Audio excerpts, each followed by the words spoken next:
Hey, what's going on YouTube? Shelly here with a short video. I picked up something from my Lumix cameras. This is the S1, S5 II, S5 IIX sitting over there. But before, I always used an external monitor. And currently right now I'm using my phone. So this lets you know where this video is going.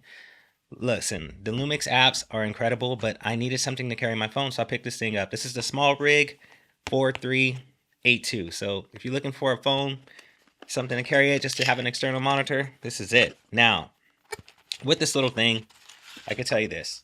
Get this packaging out of here for you guys.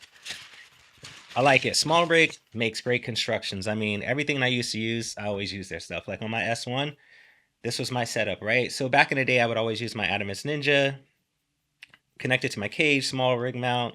You can adjust this thing, but I mean, the adjustments have to be made with an Allen wrench for you to kind of flip things up. I would always get it to where I wanted it, and that's how I used it. Now, these days, things are so much more simpler because we can use our phone, like the way I have this out right now, and we can use this as an external monitor. That was the reason why I picked up the SmallRig device. So S5 II goes right into like your hot shoe or cold shoe mount, whatever you want. Slides in here. Great flexibility. You can bend this thing all the way back. You can bring this way. Here, you switch things around. You want it to do some vertical shooting. And everything latches on this way. So let me show you. I'm using my old iPhone to give you guys an example because the one I'm using a monitor, I just discovered something. So I just discovered that actually when I attach this phone on here like this, it's so many different buttons now on the new iPhone that it kind of like messes with stuff. So there's an alternative for that. So anyways, this is what you'll be looking at. You can place your phone at various angles and degrees. You can bring it up for yourself. You can turn this vertically. Well, this particular phone sucks, but you can turn this vertically, and this is what you got, okay? Now, one problem I did run into, I just brought it up for you guys, is the new like 17 Pro does have a lot of buttons on both sides. So I noticed with this particular one, when I latch it, it kind of touches these two buttons up top, and sometimes it attaches a little bit to the volume buttons below. So one thing I did discover is when I was on Amazon Prime is that SmallRig makes two. They make one like this where you can latch, and I feel like this feels very stable and controlled. But they also make one that's MagSafe. So now that I've run into this problem, I think I'm going to pick up the one that's MagSafe. But inside of this app, you guys, let me put some screen recording on real fast. Inside of this app, you have so much more control. Just being able to do things on your own, you can control the white balance, you can control the ISO, you can control your f-stop, and various things like that. I like it. Glad I picked it up. I had seen it. Once I seen like what they were doing with the apps and how we can control different things, I was like, you know what? I got to make this happen. So go to screen record for you guys, and I'll switch up a few features just so you can see what's possible.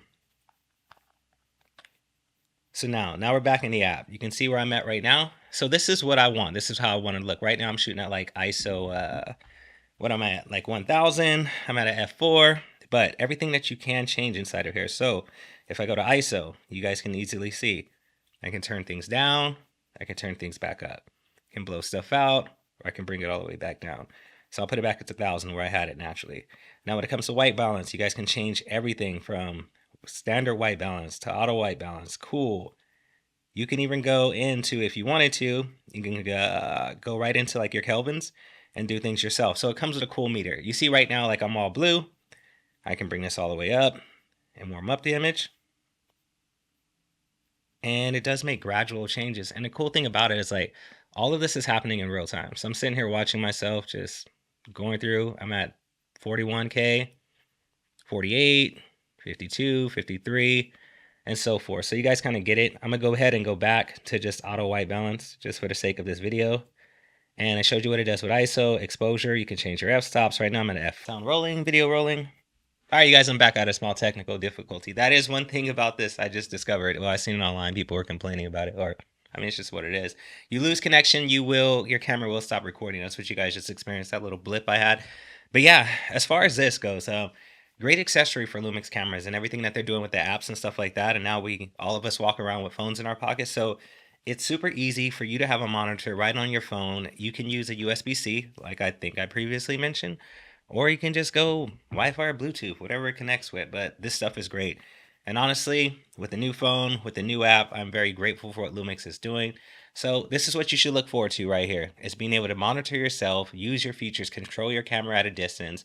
And I also know that they have the capability of actually linking multiple devices. So you can have this, another phone, an iPad. I believe it's up to 4 different devices. So correct me if I'm wrong in the comments, but if not, short video. I just want to let you guys know Lumix is doing great things. I love the cameras. I love the whole ecosystem. But even just having small things like this with SmallRig is great. So like I said, this is a great accessory for me personally.